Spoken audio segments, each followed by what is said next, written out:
Bismillahirrahmanirrahim. Assalamualaikum warahmatullahi wabarakatuh. Anak-anak soleh yang solehah, alhamdulillah bertemu lagi dengan Bunda Hesti. Seperti biasa, Bunda di sini akan mengajarkan pelajaran sejarah kebudayaan Islam. Alhamdulillah kalian sudah naik ya ke kelas 4, berarti materinya pun akan semakin padat, kemudian akan semakin menantang. Maka dari itu Bunda harap kalian tetap semangat meskipun belajarnya kita ini masih di rumah, namun insya Allah secepatnya kita akan belajar lagi di sekolah. Mudah-mudahan ya, kita berdoa mudah-mudahan disegerakan kita untuk bertemu kembali. Nah, hari ini Bunda akan menjelaskan materi di kelas 4 itu mengenai dakwah Nabi Muhammad Shallallahu Alaihi Wasallam. Nah, dakwahnya Rasulullah atau Nabi Muhammad ini seperti apa sih? Nah, akan Bunda sampaikan di pelajaran SKI yang sekarang. Oke, tapi sebelumnya kita biasakan baca basmalah terlebih dahulu sebelum belajar. Bismillahirrahmanirrahim. Baik, kita mulai. Nah, begini anak-anak, sebelum Rasulullah berdakwah itu kemarin waktu di kelas 3 Bunda sudah jelaskan bahwa Rasulullah SAW ini diberikan wahyu oleh Allah, wahyu yang berupa surat Al-Alaq ayat 1-5 sebagai penanda bukti bahwa Rasulullah ini sebagai utusan Allah, Muhammad ini sebagai utusan Allah. Nah, setelah itu turunlah wahyu kedua. Nah, wahyu kedua ini turun setelah Rasulullah ini menerima wahyu pertamanya di Gua Hiro. Nah, setelah menerima wahyu pertama, Rasulullah ini buru-buru pulang. Nah, kemudian setibanya di rumah nih, Rasulullah menceritakan bahwa kepada istrinya, siapa istrinya kemarin? Yap, betul, Khadijah. Bahwa beliau ini, Rasulullah ini mendapatkan wahyu. Nah, kemudian Khadijah ini akhirnya mengajak Nabi Muhammad menemui sepupunya, yaitu yang bernama Warokoh. Dari situlah, karena Warokoh ini ahli kitab, maka Warokoh ini memberitahu bahwa wahyu tersebut itu menjadi penanda bahwa Rasulullah ini sebagai utusan Allah. Nah, tidak lama kemudian datanglah wahyu yang kedua. Apa wahyu yang kedua? Nah, wahyu yang kedua ini adalah surat Al-Mudaththir. Ini menjadi penanda bahwa Rasulullah harus mulai berdakwah. Apa isinya surat Al-Mudaththir? Ada yang sudah hafal, ada yang tahfidnya sudah sampai surat Al-Mudaththir. Insya Allah mudah yakin ada ya. Dan kalaupun tidak hafal, kita baca bareng-bareng. Bismillahirrahmanirrahim. Ya ayyuhal mundaththir qum fa'anzir wa rabbaka fakabbir wa thiyabaka fatahhir warrujza fahjur wala tamnun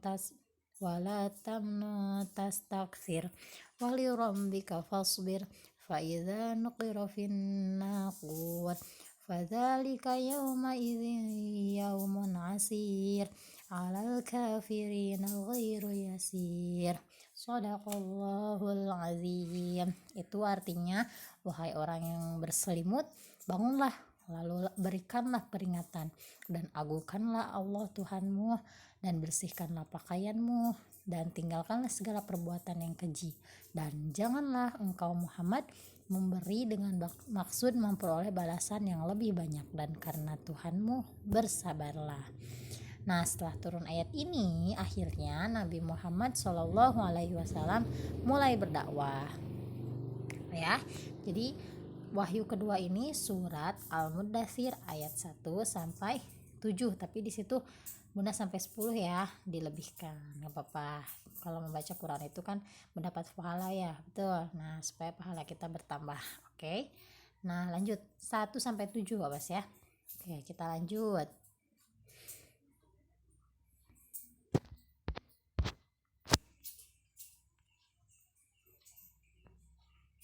HP.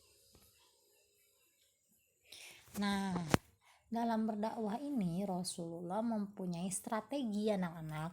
Jadi tidak asal-asalan ya, bahwa Rasulullah ini memikirkan nih strateginya gimana, karena Rasulullah ini kan tinggal di Mekah ya, yang merupakan pusat peribadatan orang-orang Arab pada saat itu. Kan mereka pada saat sebelum ada Islam menyembah berhala dan patung-patung yang ada di sekitar Ka'bah. Jadi supaya Nabi Muhammad tidak langsung dimusuhi, maka strateginya adalah berdakwah dulu secara sembunyi-sembunyi. Kemudian bisa nanti dilanjut setelah punya pengikut yang kira-kira banyak, baru berdakwahlah secara terang-terangan. Maka dari itu kita akan memulai dakwah secara sembunyi-sembunyi. Bagaimana Rasulullah ini berdakwah secara sembunyi-sembunyi, oke? Nah, dakwah secara sembunyi-sembunyi ini dilakukan agar masyarakat Mekah tidak gempar, tidak heboh gitu ya, dan tidak langsung memusuhi Nabi Muhammad SAW yang pada saat itu belum punya pengikut anak-anak karena baru memulai berdakwah.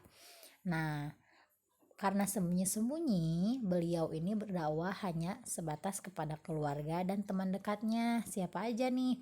Khadijah itu kan siapa? Istrinya. Kemudian Zaid bin Harithah itu pembantunya.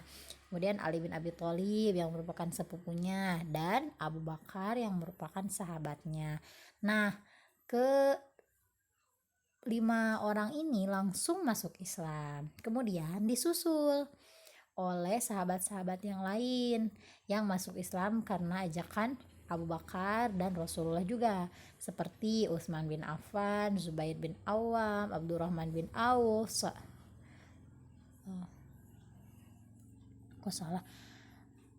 Sa'ad maksudnya itu ya, bukan salah, Sa'ad bin Abi Waqqas, kemudian Thalhah bin Ubaidillah, Bilal bin Rabah, Abu Ubaidah, Abu Salamah, Al-Arqam atau Arqam bin Abil Arqam. Nah, mereka semua ditambah yang tadi 5 orang ini disebut as-sabiqun al-awwalun. Apa itu artinya? Artinya orang-orang yang pertama-tama masuk Islam. Jadi mereka ini yang pertama kali didakwahi oleh Rasulullah, kemudian langsung masuk Islam ya, karena keinginan mereka sendiri.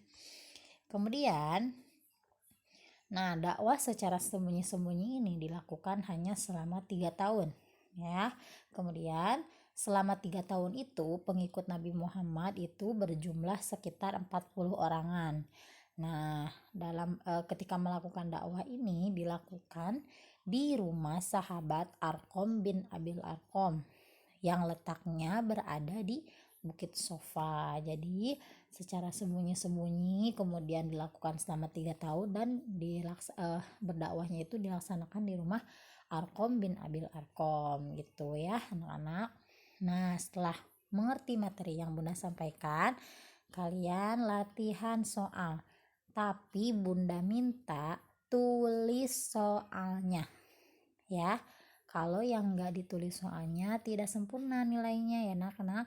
Tulis soalnya kemudian langsung isi sesuai dengan apa yang sudah Bunda jelaskan tadi. Silakan, hanya 5 nomor, silakan isi oleh kalian ya. Insya Allah kalau sudah mengerti akan mudah mengisinya. Nah, seperti itu materi untuk hari ini. Terima kasih atas perhatiannya. Mudah-mudahan kalian mengerti apa yang disampaikan oleh Bunda dan memberikan manfaat ilmu bagi kalian semua. Amin ya rabbal alamin. Terima kasih. Wassalamualaikum warahmatullahi wabarakatuh.